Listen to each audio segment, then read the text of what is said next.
अरे भाग्यवान, मेरे जूते कहाँ रखे हैं? मुझे बाहर जाने में देर हो रही है। तभी मालती कमरे में आती है। ये रहे आपकी जूते। मैं इन्हें साफ करने के लिए ले गई थी। अरे वाह, तुम कितनी समझदार हो। मेरे बिना कुछ कहे ही सारे काम कर देती हो। तभी मालती झिझकते हुए रमेश से कहती है, सुनिए जी, आपसे एक बात कहूँ, बुरा तो नहीं मानेंगे ना? अरे नहीं नहीं, बेफिक्र होकर कहो। शादी से पहले मैं अपने मायके में नौकरी करती थी। मैं चाहती हूँ कि अब मैं फिर से नौकरी करना शुरू कर दूं। वैसे भी सारा दिन घर में बोर हो जाती हूँ।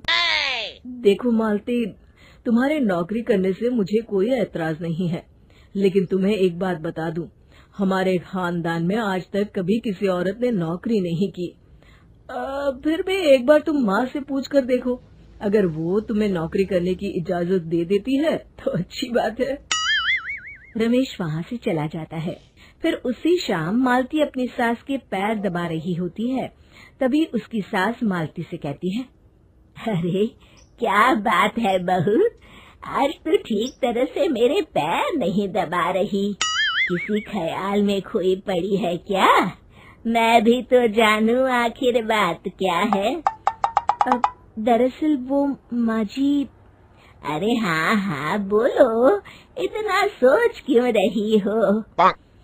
माँ जी, अगर आप बुरा न माने तो मैं नौकरी करना चाहती हूँ। घर के काम करने के बाद मेरे पास काफी वक्त बच जाता है। मालती की ये बात सुनकर उसकी सास गुस्से में कहती है, अरे बहू, तेरी तबीयत तो ठीक है ना? आज ये कैसी बहकी बातें कर रही है? भला हमारे खानदान में आज तक कभी किसी औरत ने नौकरी की है जो तू नौकरी करने की बात कर रही है, हैं? अरे बहू, तू क्या रिश्तेदारी में हमारी नाक कटाना चाहती है? जितना जल्दी हो सके अपने दिमाग से नौकरी का भूत उतार दे, और अब जा, जल्दी से रसोई में जा, खाना बनाने का वक्त हो रहा है। मालती मन मार कर खाना पकाने के लिए रसोई घर में चली जाती है। अगले दिन, नमस्ते माँ जी, कैसी हैं आप? अरे आओ आओ दिवाकर बेटा, बैठो, मैं तुम्हारे लिए चाय मंगाती हूँ। बहू, जरा एक कप चाय तो लेती आना। फिर दिवाकर एक फाइल खोलकर मालती की सास के सामने रख देता है। ये देखिए माँ जी, ये है पिछले महीने का हिसाब और ये रहे मुनाफे के रुपए। एक बार हिसाब देख लीजिए और इन कागजों पर अपने दस्तखत कर दीजिए। अरे दिवाकर बेटा, मैंने भला आज तक कभी तेरा हिसाब देखा है जो अब देखूंगी?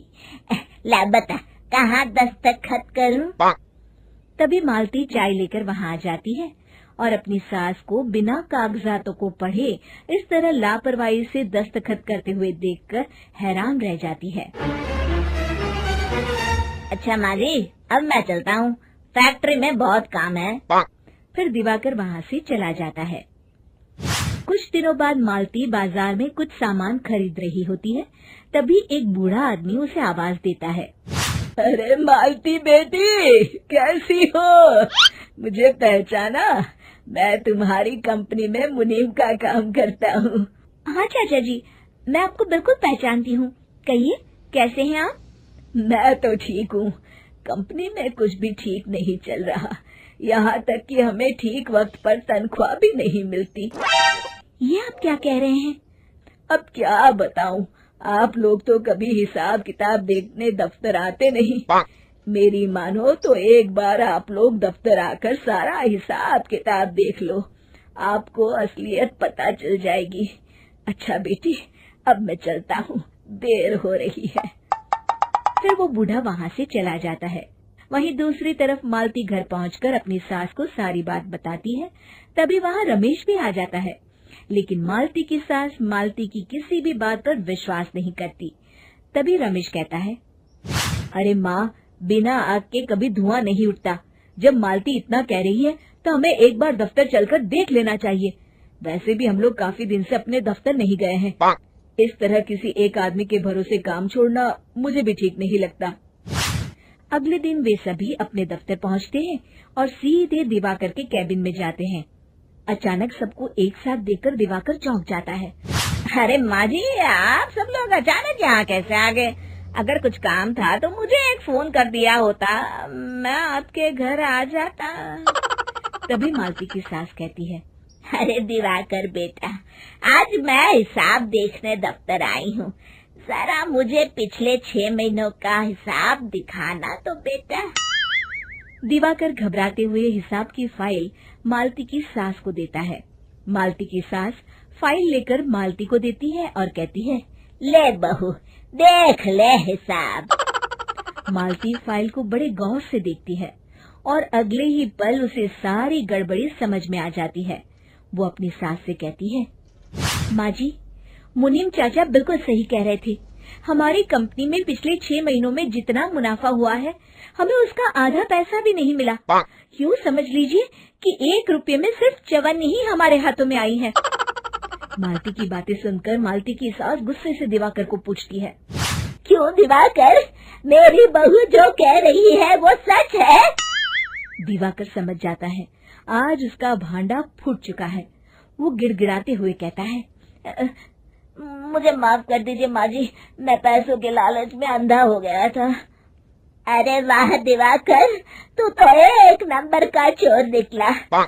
इतने दिनों से मैं तुझ पर आंख बंद करके भरोसा करती रही और तू मुझे ही चुना लगाता रहा। अभी के अभी निकल यहाँ से और दोबारा अपनी शक्ल मत दिखाना। दिवाकर वहाँ से भाग जाता है। मालती की सास मालती को शाबाशी देते हुए कहती है, बहू, आज मैं समझ गई कि पढ़ाई लिखाई हमारी जिंदगी में कितनी जरूरी है।